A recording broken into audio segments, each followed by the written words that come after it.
En el salón todo parecía sacado de una revista. Arañas que colgaban como constelaciones de cristal, mesas con manteles que respiraban seda, vasos que reflejaban la luz como pequeños espejos. El aire olía a perfume, a flores elegidas con criterio, a comida que prometía lujo. En medio de ese brillo, una figura pequeña y sobria cruzó la puerta con pasos cuidadosos, envuelta en un vestido modesto y en la dignidad de quien sabe cómo se trabaja con las manos. Tenía las palmas ásperas, manchas en las uñas y el gesto de quien conoce el peso de las horas. Era la madre de la novia, la mujer que había criado a 2 hijos con manos callosas y con noches largas. Venía por 5 minutos, venía por un abrazo. Ella se llamaba Antonia, no llevaba regalos ni expectativas de vanidad, solo quería ver a su hija antes de que comenzara una nueva vida. Siempre le había dicho a la gente, con la misma naturalidad con la que arrugaba una camisa, que lo más importante era que sus hijos tuvieran lo que ella no tuvo. Por eso, había cosido, planchado, trabajado en 2 sitios y guardado cada moneda como quien planta un árbol que algún día dará sombra. Ahora, a sus casi 60 años, atravesaba aquel salón sin saber que todos los reflejos que la rodeaban se convertirían en espejos que la enfrentarían a su propia fragilidad. La novia, Daniela, esperaba en una sala contigua, rodeada de amigas y de decisiones sobre cada minutito de la celebración. Daniela había conocido otra vida. Había aprendido a medir el mundo por el brillo de las cosas y había decidido que su imagen debía ser impecable en cada fotografía. Para ella, aquel día era un acto sagrado de estética. Un vestido, un corte perfecto, sonrisas medidas. No entendía o se negaba a entender que la lealtad fuera algo que no se compra, que el amor de quien te crió no encaja en un protocolo de boda. Fue en la puerta principal donde todo cambió. Antonia llegó con la esperanza pegada al cuerpo. Un recepcionista, instruido por la organización, se acercó y antes de entender del todo la contuvo.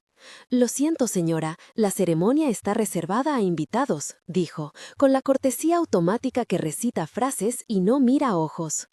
Antonia intentó explicar con voz temblorosa. «Soy la madre de la novia, solo quiero verla un momento». Había en su frase algo antiguo y sólido, no pedía más que un instante de reconocimiento. En ese preciso instante, Daniela salió de la sala. La luz de las arañas deslizó brillo sobre su vestido. Fue como cuando una hoja cae y la gente aparta la mirada por costumbre. Daniela no hizo el gesto de recibir a su madre.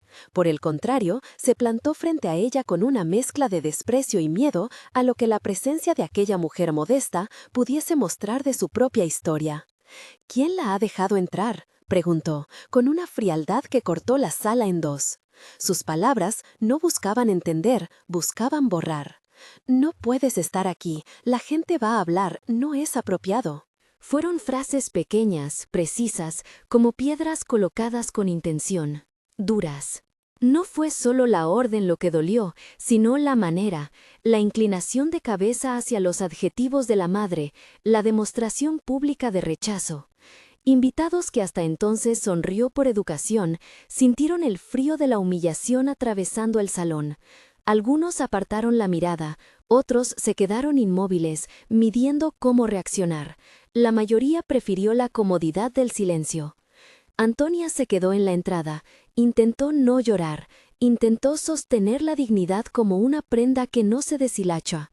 No respondió con insultos, apenas murmuró, no quería molestar, y dio media vuelta.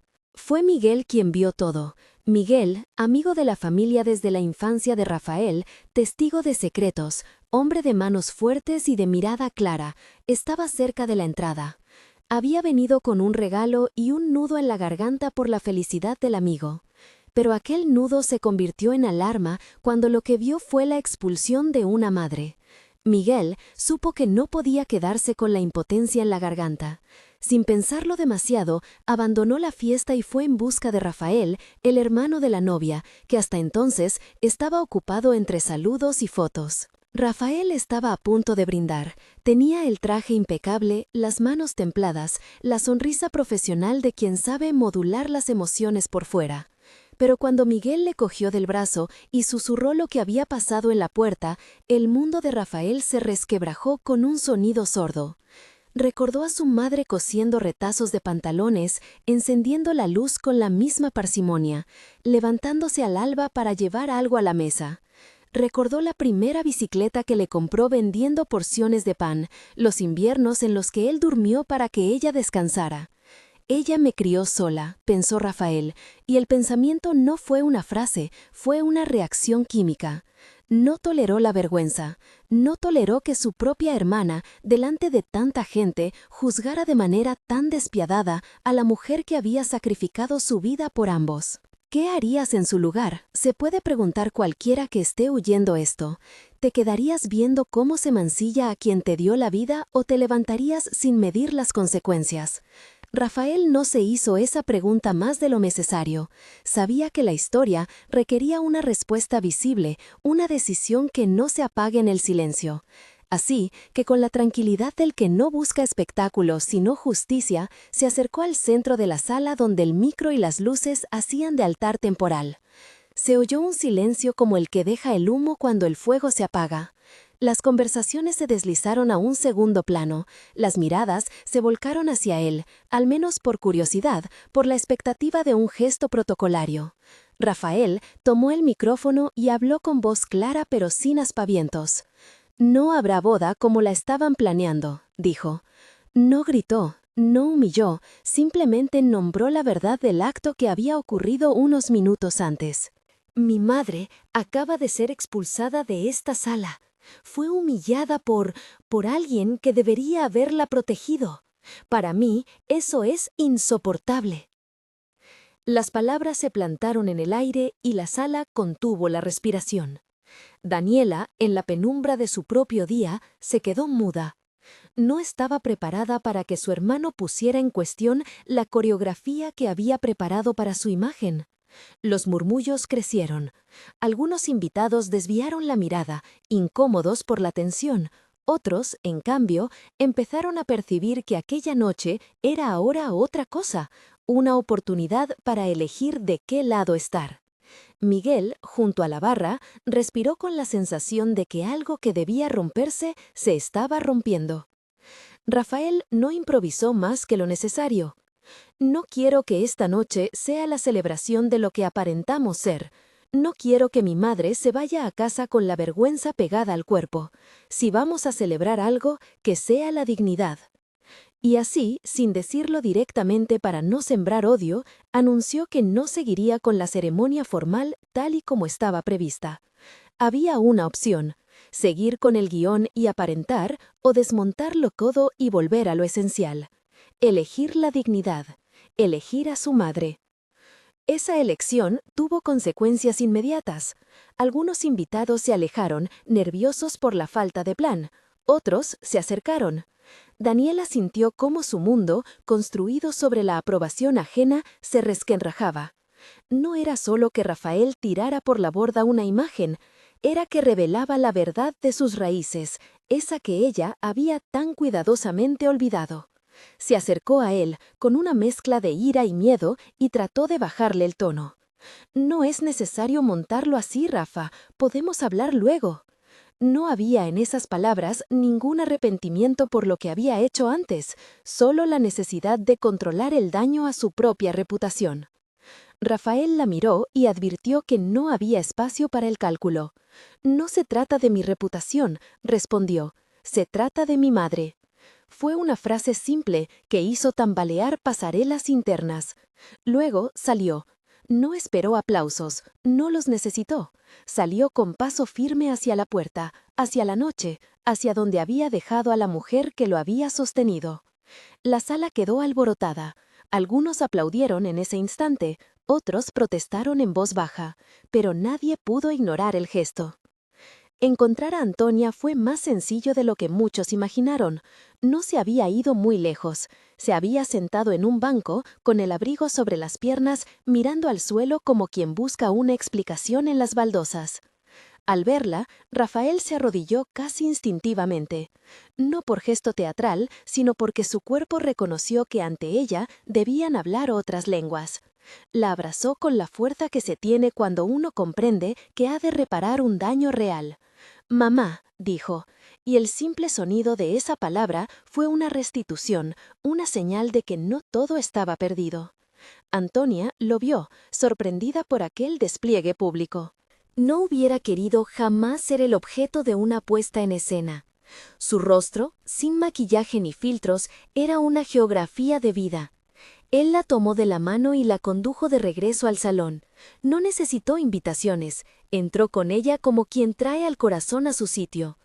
Al abrir la puerta, se sintió un segundo de duda en el ambiente. ¿Qué haría la gente ahora, cuando la mujer despreciada volviera cubierta de la dignidad que Rafael le otorgaba? Rafael no subió al estrado para dar un discurso encendido. No le interesaba hacer de ello un teatro de venganza. Se acercó a los invitados, a aquellos que miraban desde una falsa distancia, y habló con una voz que mezclaba firmeza y ternura. «Esta mujer es mi madre. Me crió sola. Cada cosa que tengo se la debo. Esta noche no se trata de vanidades, se trata de respeto. Les pido que si van a celebrarlo, lo hagamos honrando a quienes nos han traído hasta aquí». Hubo un silencio largo, que fue ocupándose de significado. Poco a poco, un aplauso pequeño, luego más gente comenzó a ponerse en pie. Algunas miradas ya no eran de juicio, sino de vergüenza contenida. Daniela, en un rincón, empezó a sentir la soledad de quien, al elevarse sobre los demás, termina suspendida sobre un pedestal vacío. Rafael tomó la iniciativa de colocar un asiento en el centro del salón para su madre. No fue un gesto ostentoso, fue simbólico. Le pidió al DJ que bajara la música y al camarero que trajera una copa de agua en lugar de champán, no porque quisiera humillar a nadie, sino porque aquello que buscaba reconstruir no necesitaba lujos, sino reconocimiento. Llamó a su madre al centro y con una serenidad que conmovía, la invitó a sentarse como homenaje. «Hoy, mamá», dijo ante todos, «quiero que estés donde siempre debiste haber estado, en el centro de mi vida». Las manos de Antonia temblaron ligeramente cuando se sentó. No era que necesitara la ovación, era que necesitaba ser vista, y fue vista. Fue vista por los que la miraban con nuevos ojos, por los que habían participado de la humillación sin saberlo y por aquellos que se sintieron interpelados a revisar sus actos. Nada de eso borraba lo que había pasado en la puerta, pero sí ofrecía otra cosa, la posibilidad de reparar en lo público, de volver a nombrar lo que el desprecio intentó ocultar. Daniela se acercó entonces, con los ojos abiertos, sin saber muy bien qué pedir. La rabia y la vergüenza se mezclaban en su rostro. No tardó en hablar. «Mamá, yo... lo siento». Sus palabras salieron atropelladas, como si quisiera poner un parche donde había un corte profundo. «No pensé, me equivoqué». Fue un ruego. Suplicó perdón frente a todos. En su voz se notaba el peso de la tardanza. Había pedido perdón, sí, pero lo había hecho después de una humillación pública. Había esperado a que su imagen estuviera en jaque antes de mostrar arrepentimiento. Antonia miró a su hija. En su rostro no había una catarsis teatral, había calma y una punta de tristeza. Sus manos marcadas se cerraron sobre la copa no por agresividad, sino por una especie de decisión. «Tus palabras me llegan tarde, Daniela», respondió con una serenidad que quemaba. No porque no quiera escucharlas, sino porque las heridas públicamente infligidas no desaparecen con una frase. «Estoy aquí, estoy viva, y si pides perdón, te escucho. Pero no voy a permitir que mi dignidad vuelva a depender de tu aceptación». Fue una lección suave y clara. El perdón no es un billete que se expende al capricho, tiene su propia economía moral. La sala quedó en silencio otra vez. Un murmullo apenas perceptible corrió como un viento. Algunos sintieron que la situación pedía reconciliación, otros que la responsabilidad debía asumirse con acciones, no solo con palabras. Daniela se arrodilló delante de su madre, gesto que rompía la verticalidad del orgullo. «Mamá, te ruego que me perdones, prometo que cambiaré». Las promesas salían con la urgencia de quien teme perder todo. Rafael la observó con la mirada de quien ha tomado partido. No buscó medir la sinceridad de la hija, ni dictar su sentencia. Sabía, por experiencia, que el arrepentimiento es un proceso y que la restauración exige tiempo y obras. Aún así, en ese momento, necesitó dejar algo claro. El perdón se trabaja, Dani. No es un asunto de escenario. Sus palabras no pretendían condenarla eternamente, pretendían marcar límites para que el ciclo no se repitiera. Era una defensa de su madre y a la vez un llamado a la responsabilidad de la hija. Con el tiempo, la conversación entre madre e hija ocurrió en voz baja. No era para el público, aunque la gente escuchó fragmentos, palabras que hablaban de heridas antiguas, de decisiones que habían ido separándolas, de la necesidad de que la hija aprendiera a mirar a los ojos a quienes nos dieron la vida. No se resolvió todo en una noche, nadie lo dijo. Hubo en cambio pequeños gestos, una mano que se apoya, una sonrisa que intenta ser franca, el silencio que acompaña la sinceridad. La escena terminó con Antonia siendo aplaudida no por lástima, sino por respeto. Rafael la tomó del brazo y la acompañó hasta la mesa que él mismo había dispuesto para ella, la misma que antes hubiera permanecido vacía. Le pidió que bailara con él. No era un baile para demostrar nada ante la multitud, sino un baile íntimo que la ciudad siempre ha conocido, el baile de quien agradece. Al compás de una música que ahora sonaba cálida, los dos se movieron con la naturalidad de quien se sabe protegido. Daniela observó desde un extremo. Su rostro no era la de una villana impasible, tenía el color de quien ha visto lo que ha hecho y no puede borrarlo con facilidad. Se acercó a Rafael cuando la música terminó. ¿Puedo decir algo más?, preguntó. Su voz ya no era la de la novia que controla la escena, era la de una hija que trata de recomponer puentes. Rafael la miró con calma y respondió: «Haz lo que tu corazón te pida, pero recuerda que algunas cosas necesitan tiempo». No la expulsó del todo, pero tampoco le devolvió todo lo perdido. Era una postura justa, humana, amor con límites. En la salida, cuando la noche ya se deshacía y las luces se apagaban poco a poco, Daniela buscó de nuevo a su madre. Esta vez, la mujer pobre que un día había sacrificado todo, estaba sola en el umbral con su abrigo. Daniela se abalanzó con lágrimas. «Mamá, te ruego perdón», dijo, suplicando con la voz rota. Aquello era real, no una táctica. Antonia la miró y antes de que dijera algo, le acarició la mejilla con la dulzura que solo conocen los que comprenden el paso del tiempo. «Te escucho», dijo otra vez. No prometió un abrazo total ni la restauración inmediata, pero tampoco negó una escucha sincera. Fue un momento de humanidad que no borraba la humillación, pero sí abría una puerta para caminar con cuidado. La lección que quedó flotando en el salón no fue sencilla. No hubo una sentencia moral única, ni una acusación excesiva, ni una redención milagrosa. Lo que quedó fue más complejo y tal vez más útil, la constatación de que las decisiones individuales tienen consecuencias públicas, de que la dignidad es un valor que se construye con actos cotidianos y de que el arrepentimiento tardío puede ser sincero, pero no borra automáticamente el daño. La noche, que había empezado siendo una muestra de apariencia, terminó siendo una reivindicación de lo esencial. Años después, algunos recordaban esa boda no como un fracaso, sino como el día en que se eligió otra cosa por encima de la vanidad. Rafael y Antonia siguieron adelante. Daniela, con el tiempo, trabajó en su relación con su madre. Hubo pasos buenos y pasos torpes. La comunidad aprendió, aunque lentamente, que mirar a quien te crió con gratitud es un deber que no admite excusas de imagen. Miguel, aquel amigo que había decidido no ser espectador, seguía siendo el mismo hombre que no toleraba la injusticia silenciosa. Y al final, cuando la gente cuenta la historia, no siempre hablan de la humillación. Hablan de la decisión de un hijo que puso la dignidad por delante del espectáculo. De una madre que a pesar de su dolor mantuvo su estatura humana. Y de una hija que rogó perdón cuando ya era tarde para borrar la ofensa, pero no para empezar a reparar. La moraleja no es sencilla ni cómoda. Nos recuerda que el amor que nos crió merece reconocimiento visible, que el orgullo puede dejar cicatrices públicas y que el perdón, aunque deseado, necesita tiempo y compromiso. Si esta historia te ha hecho pensar, dime desde qué ciudad nos escuchas. Comparte si conoces a alguien que necesite recordar que la dignidad de quien nos crió no tiene precio. Hay cosas que el dinero no compra: la dignidad, la gratitud, el tiempo que alguien dedicó a formarte. No esperes a que la noche ponga en jaque tu imagen para mirar a los ojos a quien estuvo siempre a tu lado. Si te ha llegado esta historia, suscríbete y comparte para que más gente la conozca.